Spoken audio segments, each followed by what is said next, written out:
As the World Series draws near, the regular season is well within the rearview mirror. In a season full of drama, fun, and storylines, some players stood out over others, putting them in contention for major hardware. Welcome back to Penn State Sports Night. I'm Matt Becker, joined alongside by Jeremy Rose and Ethan Ellis. Today, we're going to give you our picks for the awards that we created. Now, baseball is one of the most mentally draining sports, so starting off cold or being away from the game is really hard to come back from. But to come back and dominate is something really special. This is the Comeback Player of the Year award, and we'll start with you, Jeremy. Yeah, my pick for Comeback Player of the Year, maybe a little surprised, maybe a little not surprised, is Fernando Tatis Jr. He came in last season, was suspended, had an injury as well, did not play a single game for the Padres last year. Comes into this year, takes on a new position. They stuck him out in right field after getting Xander Bogaerts and signing him this offseason. And he's excelled out there. Finished top 10 in defensive WAR, put up solid numbers on the offensive side, and has really just kind of come into his own in the right field position in a way that I don't think very many people saw him doing. And he's my pick for Comeback Player of the Year. Yeah, especially when you have something like that where you get in trouble by the league, it can definitely take a toll on your head. Absolutely. So what about you, Ethan? Yeah, I go no further than Bryce Harper on the Phillies. He had Tommy John surgery, and usually that takes about a year to come back from, but he was back by May, so usually even pitchers who would have that surgery, they wouldn't even be back by now. So for Harper to have that quick of a recovery and then come back and have a .293 batting average, 21 home runs, and take the Phillies to the playoffs, to the NLCS, is truly amazing. And really, I think that warrants Comeback Player of the Year. So truly a dynamic player and just such a quick recovery time from him. Yeah, Tommy John is something that's very hard to come back from. A lot of rehab, and you're not able to play the game. So it's really tough, and especially mentally for both of your picks. It's just really hard to be away from the game that long. So let's get to our next award. This award is for all the young guns and players that are making a huge impact in their first Major League season. This is the Rookie of the Year award. Let's start with you, Ethan. Who is your Rookie of the Year? Yeah, I'm looking at Gunnar Henderson on the Orioles, and he's really had he had a slow start to the season, I'll give him that, but he really did come back and prove to be a valuable weapon for the Orioles. And what I look at is that he is 7th in defensive stops at shortstop, but he played almost 300 innings less than players ahead of him. So he's really shown that in the limited time that he was in, he's been a huge difference maker for these Orioles, especially as they went to the playoffs, and he's going to continue to be so down the road. So he's my pick for Rookie of the Year. Well, there's a lot of rookies on those teams, and he stands out, and I use him in MLB The Show a lot. I personally love that card, and I love Gunnar Henderson. What about you, Jeremy? Yeah, I'm going to switch over to the NL side, and I'm going to go with Corbin Carroll. He is probably the easy breakaway pick for NL Rookie of the Year this year. He came in, his defensive stats have not been superb this year. He's not been great. He's got good range out there, but his arm has just not been there. Corbin Carroll is top 10 in WAR for the offensive side this year. He came in 25 home runs, 54 stolen bases, led the league with 11 triples, and he played 155 games for the Arizona Diamondbacks, who have made their way to the NLCS. It's impressive to see what he's done this year. He's been very durable, and he has led this offense to where they are right now, and who knows what's ahead for him, but this year he's my Rookie of the Year. So Corbin Carroll was really high on the MLB pipeline, and it's really hard to see, it's really hard. There's a lot of question marks for these players coming off a pipeline. So for him to come out and do that, it exceeded my expectation. And I think it exceeded a lot of people's expectations.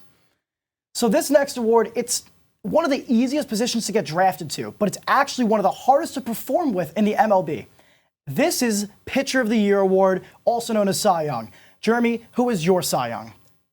My Cy Young pick is the assuming winner of the AL Cy Young. I think he was the best pitcher in baseball all year, and that is none other than Garrett Cole. He dominated all year long. His fastball sitting up there at 99 miles an hour on average late into the game, into the 7th and 8th or 9th innings, honestly, of games. He threw 209 innings. He didn't miss a single start for the Yankees this year. He's a big reason why they stayed above 500 and kept their record going. He was absolutely dominant this year at 2.63 ERA, .98 WHIP to lead the league, and he was just the definition of dominance, and Garrett Cole. He exceeded my expectations. I was a little bit iffy on him because of what happened last year and everything, and I was really shocked that he did this well, and he really deserves the Cy Young for the American League. What about you, Ethan? Yeah, I look at the Padres and Blake Snell. He had one of the best ERAs in the league at 2.25, some of the most strikes of any pitcher, and had a 14 9 record, which was really impressive judging on how bad the Padres were this year and how disappointing they were. But he's really was one of the difference makers on that team, and he really was impressive this entire season. So I definitely think he deserves the Cy Young Award because he was just one of the players that could have turned around the Padres. Just wasn't enough talent on that team, but he was one of the bright stars. I agree with you. And being a lefty pitcher in the MLB is hard, and being a lefty pitcher with a Cy Young is even more impressive. So let's get to our final award. Our final award is something that you do not want to win. And by you, I mean the organization that you represent. This is for the team that had a lot of preseason hype just to crash and burn in the regular season. This is the most disappointing team of the year award. Jeremy, what's your pick? My pick is going to have to be just this team right here, the San Diego Padres.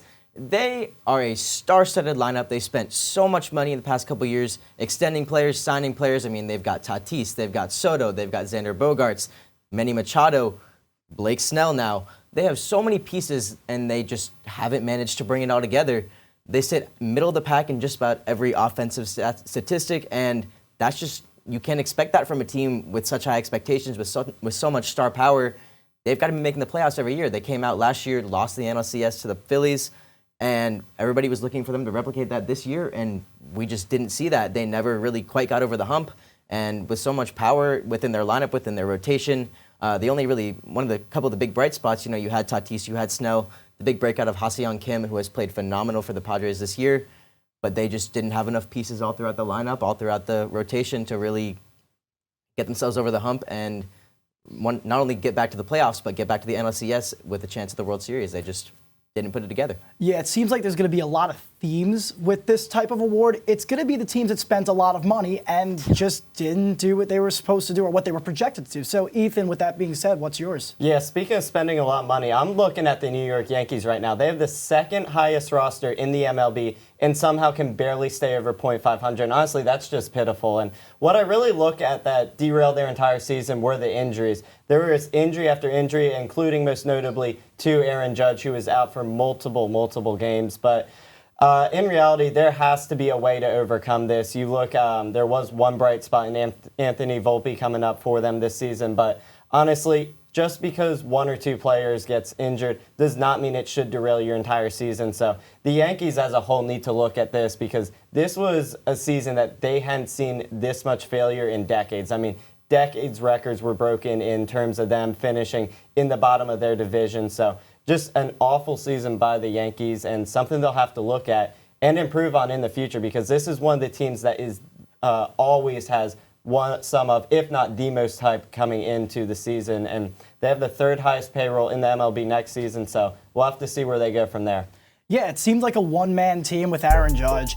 And even without Aaron Judge and with Aaron Judge, no matter what happened, they just couldn't seem to get over it. I mean, the name New York Yankees holds a lot of standard, and they just didn't meet that standard. Well, that'll do it for our award picks. With the World Series set to begin this week, make sure to stay tuned to Penn State Sports Night for more. For Ethan Ellis and Jeremy Rose, I'm Matt Becker, and you are watching Penn State Sports Night. Hey everybody, thanks for tuning into this edition of Penn State Sports Night. For more content like this, be sure to subscribe to our YouTube channel, give us a like, and follow our socials down below. And as always, we are Penn State Sports Night.